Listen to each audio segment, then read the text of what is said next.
$2.5 trillion. Gone. Nobody knows where. 8 consecutive years, the most powerful military institution on Earth could not pass a single audit. $9 million on crab legs. $220 million on furniture. $100,000 on a Steinway piano. And $2.5 trillion that nobody can find. But Elon Musk shut down USAID in 72 hours because of waste, fraud, and abuse. Jared Moskowitz just walked the witness right into their own trap live on camera, and they never even saw it coming. Watch. Thank you, Mr. Chairman. Mr. Kaplan, you spoke about issues and accountability at the UN and mentioned that we should tighten mandatory disclosure requirements and add clear consequences for failure to comply. Can you provide some more details on what you think that should look like, and would you recommend additional auditing and transparency tools? Absolutely. Thanks for that question. It's just a constant source of frustration. It should frustrate every single American taxpayer where money is going to the United Nations, where money continues to go to UN agencies.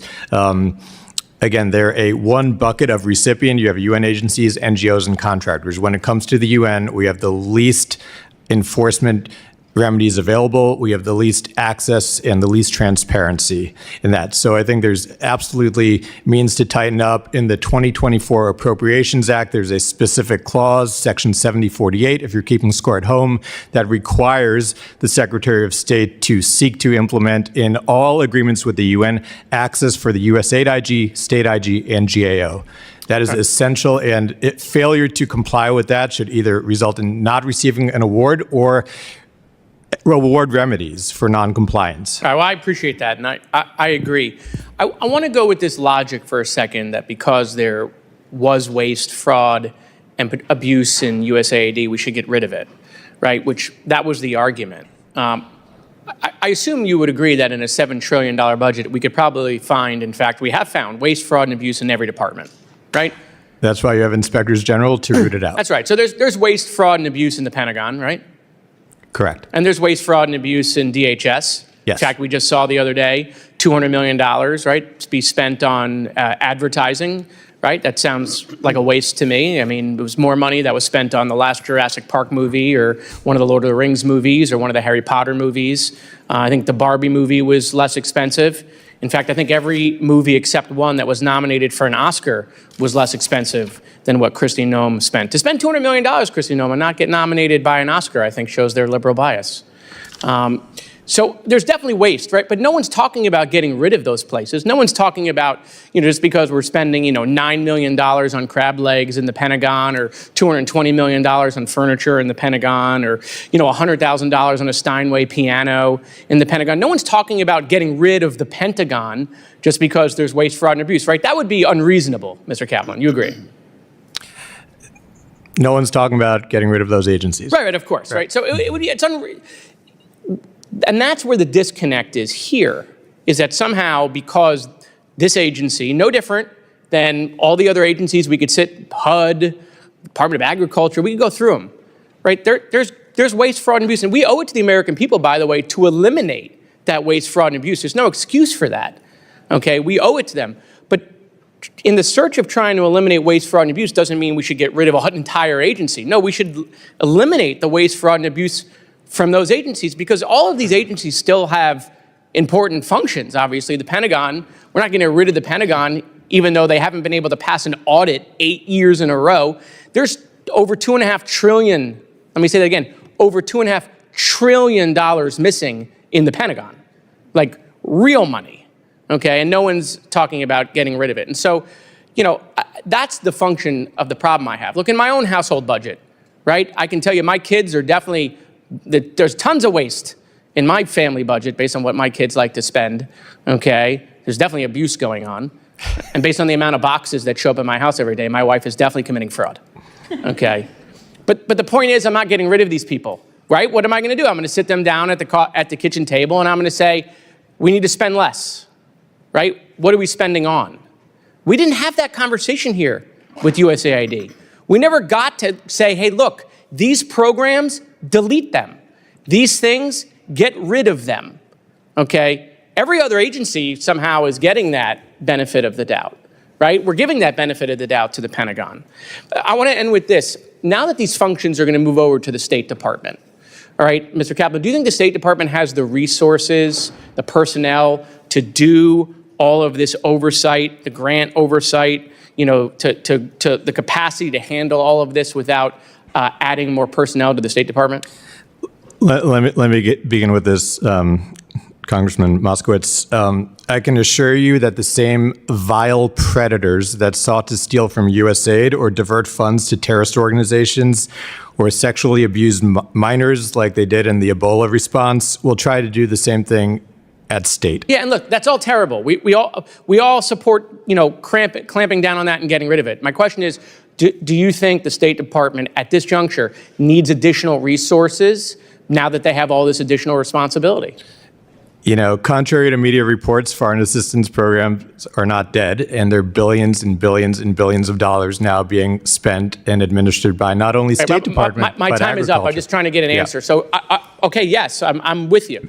But do you now think that now that is all moved over to the State Department, do they need more resources to limit the fraud, waste, and abuse? Because otherwise, aren't we going to wind up in the same situation where there's going to be fraud, waste, and abuse because we're not investing in that oversight? Maximum oversight is essential, and that's what we brought as the IG for USAID. And when you have billions going out in complex emergency environments and money spent overseas in areas controlled by terrorist organizations and any armed group, you need adequate staffing, people, good monitoring, and an effective IG to oversee and investigate any misuse of those funds. All right, thank you. Thank you, Mr. Chairman.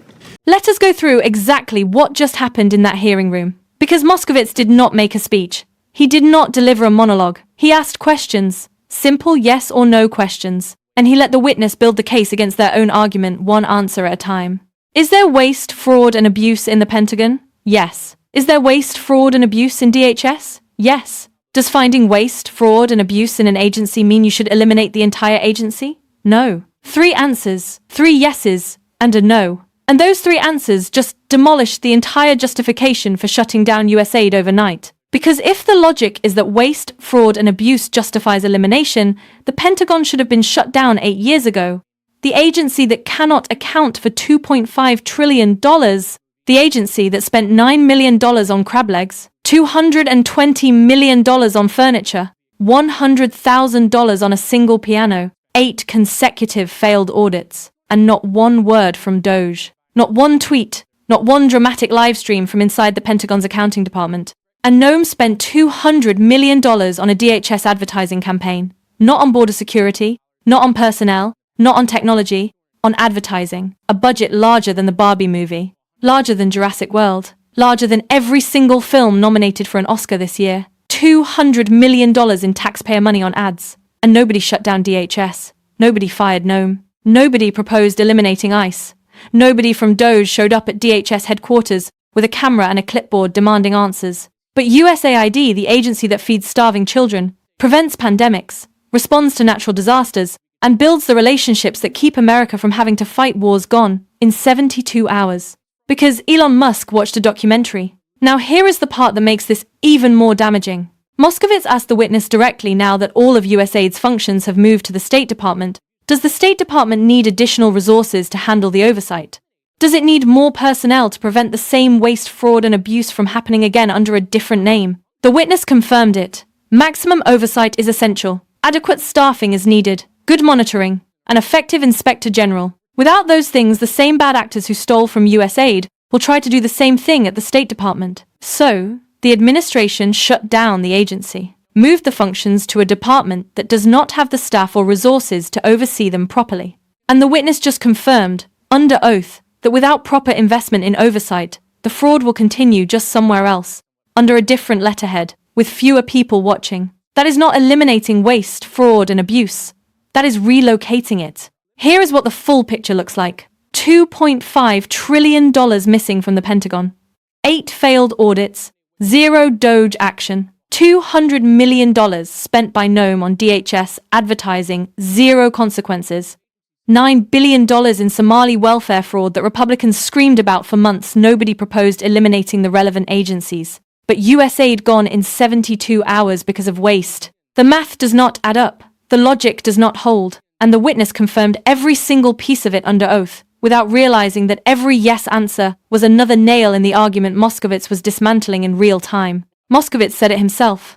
We never got to have the conversation. We never got to sit down and say these programs go, these ones stay, here is what we cut, and here is what we keep. Every other agency gets that benefit of the doubt. The Pentagon gets it, DHS gets it, ICE gets it, USAID did not get it. Because this was never about waste, fraud, and abuse. It was about dismantling the institutions that project American values and influence abroad. The ones that make wars less likely by building relationships before the bombs start falling. The ones that Elon Musk has no contracts with and no financial interest in protecting. There is a difference between cutting waste and eliminating the people whose job it is to cut waste. Moskowitz just proved which one actually happened here, and he did it using nothing but yes or no questions. And a witness who never saw the trap until they were already in it. Subscribe. Because $2.5 trillion is still missing, and Doge has not said a single word about it.